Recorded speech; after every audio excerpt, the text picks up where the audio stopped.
Everyone, जय हिंद। My self Priya and today we start is topic that is called revision section. आज जो हम लोग डील करेंगे वो रिवीजन सेक्शन के बारे में डील करेंगे और चैप्टर वाइज डील करेंगे। ठीक है, तो फर्स्ट चैप्टर जो था हमारा वो इंट्रोडक्शन था। तो इंट्रोडक्शन चैप्टर में जनरली हम लोगों ने कुछ बेसिक टर्म्स देखे थे कि हमारा प्रोडक्शन पॉसिबिलिटी कर्व क्या होती है ना। तो फर्स्ट क्वेश्चन आपका क्या बोलता है कि प्रोडक्शन पॉसिबिलिटी कर्व जो है वो राइटवर्ड्स कब शिफ्ट करती है। तो जाहिर सी बात है, प्रोडक्शन पॉसिबिलिटी कर्व जो होती है ना, जब हमारी प्रोडक्शन इंक्रीज़ हो जाती है तो वो राइटवर्ड शिफ्ट करती है, और जब हमारी प्रोडक्शन जो होती है वो डिक्रीज़ हो जाती है तो वो हमारे लेफ्टवर्ड शिफ्ट करती है। सेकंड क्वेश्चन बोलता है कि आपको माइक्रो इकोनॉमिक्स डिस्क्राइब करना है। तो इकोनॉमिक्स जो होते हैं वो दो टाइप्स के होते हैं, एक माइक्रो इकोनॉमिक्स, एक मैक्रो इकोनॉमिक्स। तो माइक्रो इकोनॉमिक्स का मतलब क्या होता है ना, यानी सिंगल, यानी जब हम लोग सिंगल के बारे में डील करेंगे, जब हम लोग इंडिविजुअली के बारे में डील करेंगे तो वो हमारा माइक्रो इकोनॉमिक्स कहलाता है। और मैक्रो इकोनॉमिक्स का मतलब होता है जब हम लोग एज अ होल के बारे में डील करेंगे तो वो आपके माइक्रो इकोनॉमिक्स कहलाते हैं। ठीक है, एग्जामिनर आपसे क्वेश्चन पूछ देते हैं कि डिमांड जो आता है वो किस में आता है, माइक्रो में आता है या मैक्रो में आता है।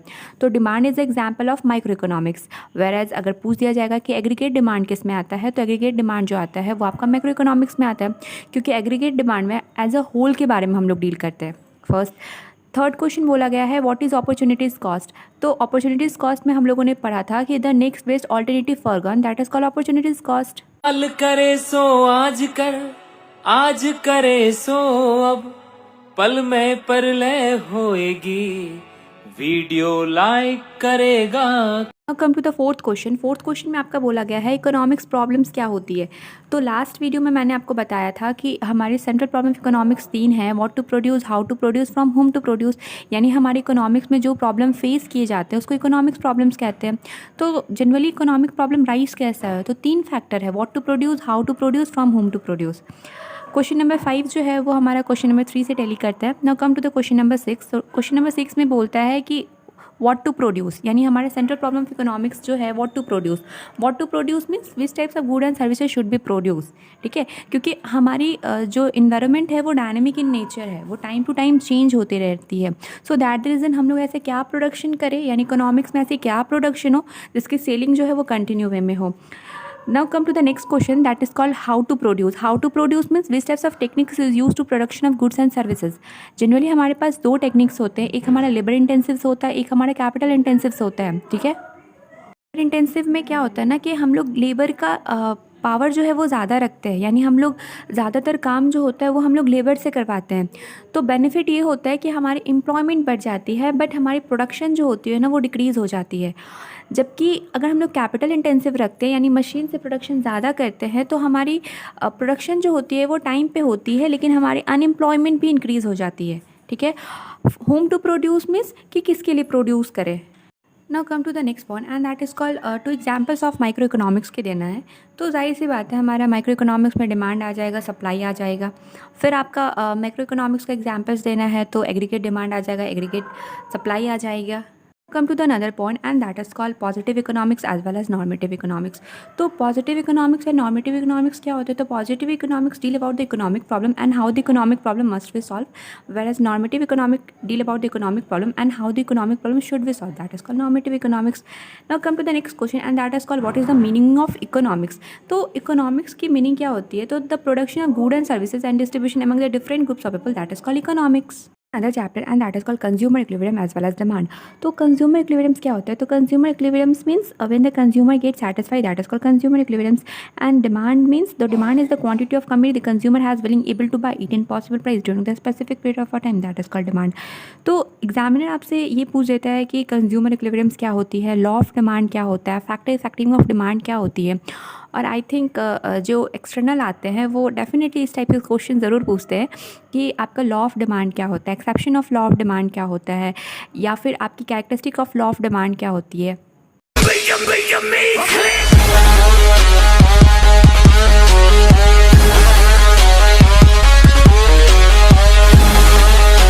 बाई वन करके डील करते हैं। तो फर्स्ट आता है कि इंडिविजुअली डिमांड क्या होती है। तो इंडिविजुअली डिमांड का मतलब होता है जब हम लोग इंडिविजुअली ट्रीट करते हैं, यानी हम लोग किसी सिंगल बंदे की डिमांड के बारे में बात करते हैं तो वो हमारा इंडिविजुअली डिमांड आता है। जबकि मार्केट डिमांड में एज अ होल के बारे में हम लोग डील करते हैं तो वो हमारा मार्केट डिमांड आ जाता है। क्वेश्चन है इसमें जो बोला गया है कि change in demand and change in quantity of a demand.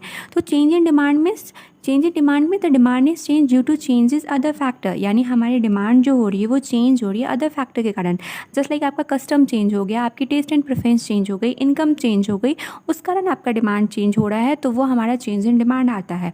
Where as change in quantity of a demand means the demand is change due to change in price, यानी प्राइस के बढ़ने या घटने का कारण मेरे डिमांड में इफेक्ट हो रहा है, that is called change in quantity of demand. Question आता है कि हमारा इंडिफरेंसेस कर्व क्या होती है। तो इंडिफरेंसेस कर्व जो होती है, the combination of two goods होता है, ये दो गुड्स का कॉम्बिनेशन होता है और हमारा same level of satisfaction provide करवाता है। एग्जामिनर आपसे प्रॉपर्टीज़ पूछ लेंगे, या फिर जब एक्सटर्नल आते हैं एग्जाम्स लेने तो वो आपसे प्रॉपर्टीज़ पूछ लेंगे कि what is the properties of indifferences curve. तो जनरली 4 प्रॉपर्टीज़ होती है, वैसे तो बहुत सारी होती है लेकिन एग्जाम्स के पॉइंट ऑफ व्यू से 4 प्रॉपर्टीज़ होती है। फर्स्ट आता है कि इंडिफरेंसेस कर्व जो होती है वो डाउनवर्ड स्लोपिंग होता है। सेकेंड आता है ये कॉन्वेक्स टू द ऑरिजिन होता है।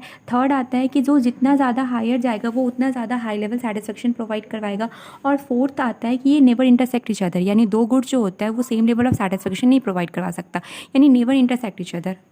Favourite questions of the examiner आपसे कभी कभी ना इक्वेशंस पूछ लेते हैं कि आप बताओ इक्वेशन, कंज्यूमर इक्विलिब्रियम्स का आप इक्वेशंस बताओ। तो कंज्यूमर इक्विलिब्रियम्स का जो इक्वेशंस होता है वो mu(x/px) is equal to mu(y/py).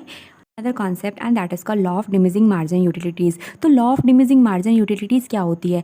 तो law of diminishing margin utilities क्या होती है ना कि जब आप कोई भी गुड्स को कंज्यूम करोगे, यानी आपकी when the consumption power increase होगी तो आपकी सेटिस्फेक्शन जो लेवल है वो डिक्रीज़ होगी। ठीक है, यानी जब आप किसी गुड्स को आप कंज्यूम करते जाओगे तो आपका जो उस गुड्स के प्रति जो सेटिस्फेक्शन लेवल जो है वो डिक्रीज होगी। तो that is called consumer law of diminishing margin utility. Next question and that is called supply. तो सप्लाई क्या होती है? तो supply is the quantity of commodity the seller has willing able two by it and possible price during the specific period of a time, that is called supply. Supply और demand की जो definition है वो almost same है। फ़र्क इतना होता है डिमांड में कि वहाँ पे कंज्यूमर हैज़ विलिंग आता है और जबकि यहाँ पे सप्लाई में द सेलर हैज़ विलिंग, वहाँ पे कंज्यूमर की इच्छा से वो चीज़ को परचेज़ की जाती है और जबकि सप्लाई में जो सप्लायर होते हैं उनके विलिंग से वो चीज़ों को क्या करते हैं, सप्लाई करते हैं। तो दैट इज़ कॉल्ड सप्लाई।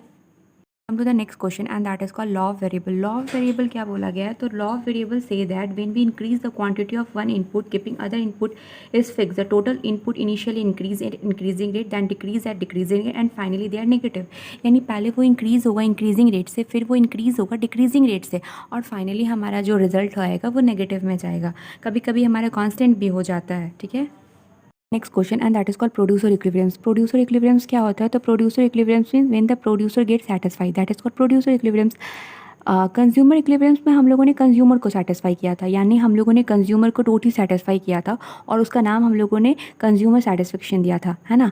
तो प्रोड्यूसर इक्विलिब्रियम्स में हम लोगों को प्रोड्यूसर को सेटिस्फाई करना है और प्रोड्यूसर इक्विलिब्रियम्स नाम देना है। बाद आता है हमारा फॉर्म ऑफ मार्केट, यानी हमारे मार्केट जो होती है कितने फॉर्म के होते हैं। तो जाहिर सी बात है हमारा परफेक्ट कंपटीशन होता है और इनपरफेक्ट कंपटीशन होता है। परफेक्ट कंपटीशन सिर्फ परफेक्ट कंपटीशन होती है, जबकि इनपरफेक्ट कंपटीशन को 3 भागों में डिस्ट्रीब्यूट किया गया है, मोनोपोली, मोनोपोलिस्टिक और oligopoly. Come to the another point and that is called perfect competition क्या होता है। ठीक है, एग्जामिनर आपसे पूछ लेते हैं कि what do you mean by perfect competition. तो परफेक्ट कंपटीशन क्या होता है? तो perfect competition is refer to the market situations where the large number of buyer and sellers are dealing the homogenous products and the price remaining constant, यानी हमारी price कैसी होती है वो कांस्टेंट होती है और कैसे गुड्स का सप्लाई किया जाता है, तो होमोजेनस गुड्स का सप्लाई किया जाता है। तो एग्जामिनर आपसे कैरेक्टरिस्टिक पूछ लेंगे कि आपको ना कैरेक्टरिस्टिक बताना है, यानी परफेक्ट कंपटीशन की कैरेक्टरिस्टिक बतानी है। तो बहुत सारी कैरेक्टरिस्टिक होती है। फर्स्ट आता है कि very large number of buyer and seller होता है, होमोजेनस प्रोडक्ट सेल्स होती है, प्राइस रिमेनिंग कांस्टेंट होती है, परफेक्ट नॉलेज अबाउट बायर और सेलर को, यानी दोनों को परफेक्ट नॉलेज होता है। फिर आपका एब्सेंस ऑफ ट्रांसपोर्टेशन कॉस्ट होता है, एब्सेंस ऑफ सेलिंग कॉस्ट होती है। Question and that is called monopoly competitions क्या होती है? यानी मोनोपोली जो होती है वो इनपरफेक्ट कॉम्पिटिशन्स में आती है। तो मोनोपोली कॉम्पिटिशन्स में क्या होती है? यहाँ पे सिंगल सेलर्स होते हैं। ठीक है, तो जैसे आप बोल सकते हो monopoly is refer to the market situation where the single seller has selling the product which have no close substitute. ठीक है, कैरेक्टरिस्टिक्स क्या होते हैं कि सिंगल सेलर्स होते हैं, नो क्लोज सब्सटीट्यूट होती है, उसके बाद प्राइस डिस्क्रिमिनेशंस होती है। Question and that is called monopolistic competition. Monopolistic competitions क्या होती है ना कि ये जो आता है ये हमारे इनपरफेक्ट कंपटीशन के अंदर आता है और मोनोपोलिस्टिक कंपटीशन में बहुत ज़्यादा लार्ज नंबर ऑफ सेलर होते हैं, वो अपने प्रोडक्ट को मार्केट में लेके आते हैं, लेकिन हाँ उनका प्रोडक्ट जो होता है ना दूसरे प्रोडक्ट से अलग होता है। ठीक है, तो आप ऐसा बोल सकते हो कि monopolistic competition is refer to the market situation in which there the large number of the firm which can sell closely but different product. Got it? अगर आप फीचर डील करोगे तो फर्स्ट आता है कि लार्ज नंबर ऑफ सेलर आता है, second आता है कि हमारा सेलिंग कॉस्ट होती है, फ्रीडम फॉर एंट्री और एग्जिस्ट होता है, लेक ऑफ परफेक्ट नॉलेज होता है, प्राइस डिसाइडिंग होती है एंड नॉन प्राइसिंग कॉम्पिटिशन्स भी होती है question and that is called oligopoly. Oligopoly क्या होती है? तो ये भी हमारे कंपटीशन के अंडर आती है, ये हमारे इनपरफेक्ट कंपटीशन के अंदर में आती है।